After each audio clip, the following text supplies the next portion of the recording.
हरे कृष्णा, मैं गौरांगी दासी। आज हम देखेंगे भगवद गीता का तीसरा अध्याय। और इसमें प्रभु क्या बोलते हैं, अर्जुन क्या समझते हैं, हम भी मिलकर समझने का प्रयास करेंगे। और प्रयास करेंगे कि हम भी भगवद गीता समझ पाए और अपने जीवन में उतार पाए। तो हरे कृष्णा, देखते हैं आज का तीसरा अध्याय और पहला श्लोक।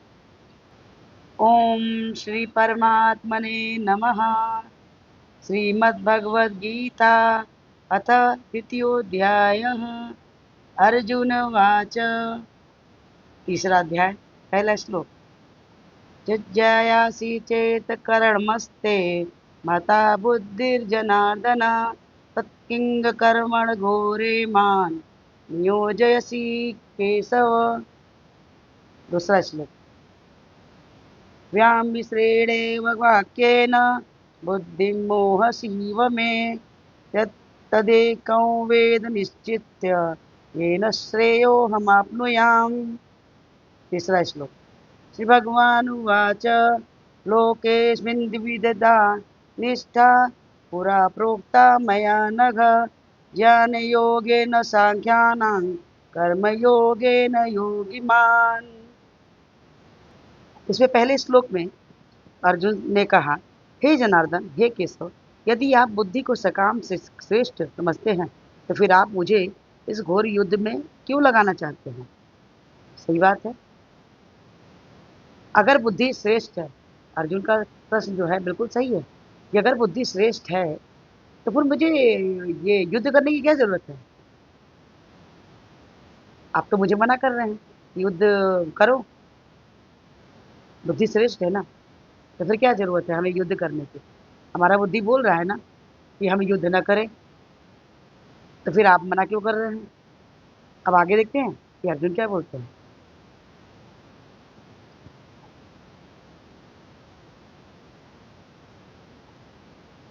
इस श्लोक में अर्जुन को कृष्ण समझा रहे हैं कि देखो, तुम्हें नाम जपना है, तुम्हें हमें याद करना है। लेकिन पिछले श्लोक में हमने देखा था कि इसमें प्रभु जो हैं बोलते हैं कि कृष्ण बोलते हैं कि हमें अपने कर्म को अच्छे से करना है। नाम से जपने से अगर हम सोचेंगे कि हम चीज़ों से बाहर निकल जाएंगे या हमारे सारे कार्य कृष्ण कर देंगे, ऐसा नहीं है। ये तो कर्म योग है, ये अध्याय का नाम ही कर्म है। इसमें प्रभु हमें समझाएंगे और अर्जुन को भी समझा रहे हैं कि युद्ध से भागना तुम्हारे लिए सही नहीं है। युद्ध से भागना तुम्हारे लिए सही नहीं है, तुम्हें युद्ध करना पड़ेगा क्योंकि तुम्हारा ये कर्म है, इससे तुम भाग नहीं सकते। अर्जुन प्रभु से बोलते हैं, आपके व्यामृषित अनेकार्थ, व्यामृषित माने होता है अनेकार्थ उपदेशों में मेरी बुद्धि मोहित हो गई है। अतः आप कृपा करके निश्चित रूप से मुझे बताइए कि इसमें से मेरे लिए सर्वाधिक श्रेष्ठ कर क्या होगा। क्योंकि प्रभु बोल रहे हैं कर्म करो और बोलते हैं भक्ति भी करो, तो करना क्या है। आप तो दोनों बातों को मिला दिए। प्रभु श्री कृष्ण से पूछ रहे हैं अर्जुन कि आपने दोनों बातों को मिला दी, तो मुझे करना क्या है, सबसे ज्यादा श्रेष्ठ कर क्या है। कर्म करना जरूरी है या भक्ति करना। तो भगवान ने कहा, श्री कृष्ण से ने कहा कहा कि हे निष्पाप अर्जुन, मैं पहले ही बता चुका हूँ कि आत्म साक्षात्कार का प्रयत्न करने वाले दो प्रकार के पुरुष होते हैं। कुछ इसे ज्ञान योग से समझ के द्वारा समझते हैं और कुछ इसे भक्तिमय सेवा के द्वारा। इसीलिए अगर आप सोच रहे हैं कि केवल हमारे पास ज्ञान इकट्ठा हो जाए, ज्ञान के कारण ज्ञान हो जाएगा तो हम अपनी जीवन की लड़ाई को जीत सकते हैं, एक दूसरे के दोनों पूरक हैं, दोनों पूरक हैं।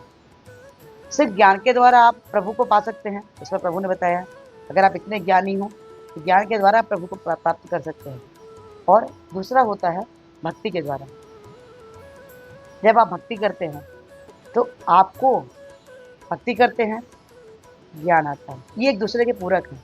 जब ज्ञान होता है तो आप भक्ति करते हैं, तो ज्ञान की जब वृद्धि होगी तो भक्ति करेंगे, और भक्ति की जब वृद्धि होगी तो फिर आपका ज्ञान बढ़ता है, फिर भक्ति बढ़ती है, फिर ज्ञान बढ़ता है, फिर भक्ति होती है। यानी एक दूसरे के दोनों पूरक हैं। जैसे कि एक सिक्के के दो पहलू होते हैं। आप एक सिक्का लीजिए, उसके अंदर देखिए एक तरफ शेर बना है, एक तरफ बकरी बनी है। अगर आप फेंकेंगे तो क्या एक दूसरे के बिना दोनों का कार्य चलता है। वो सिक्का चलेगा, एक तरफ शेर बनाओ दूसरी तरफ भी शेर बनाओ, तो क्या वो मार्केट में चलेगा, नहीं चलेगा ना। दोनों एक दूसरे के, दोनों का साथ होना जरूरी है। इसीलिए हमारे जीवन में भी ज्ञान का भी आवश्यकता है और भक्ति की भी आवश्यकता है। बिना उसके हम दोनों चीज़ को पूर्ण नहीं कर सकते हैं, अपने जीवन को हम कंप्लीट नहीं कर सकते हैं। तो हम आगे का श्लोक देखते हैं। अगर आपको अच्छा लगा हो तो प्लीज़ लाइक कीजिए, शेयर कीजिए, सब्सक्राइब कीजिए और इस वीडियो को थोड़ी प्रार्थना कि हमारे पूज्य आचार्य श्रील प्रभुपाद हमें हरे कृष्ण महान मंत्र जपने बोले हैं जो कुछ इस प्रकार से है, हरे कृष्ण कृष्ण कृष्ण हरे हरे, हरे राम राम हरे हरे। तो हरे कृष्ण हम जपिए और कृष्णा के सबसे प्रिय बच्चे बने। प्लीज़ प्लीज़ प्लीज़ आज से एक मंत्र जपने शुरू कीजिए। अच्छा लगता है तो 2 से 4, 4 से 6, 6 से 8, 8 से 16, जैसे 16 माला पे आएंगे ना कृष्णा के हेतु कृपा होनी चालू हो जाएगी। लेकिन ऐसा नहीं कि 16 माला पे आने पे ही होगी, आप पहली माला भी करके देखिए, आपके ऊपर कृपा होनी चालू हो जाएगी। हरे कृष्णा। तो माला करना शुरू कीजिए। हरे कृष्णा, राधे राधे।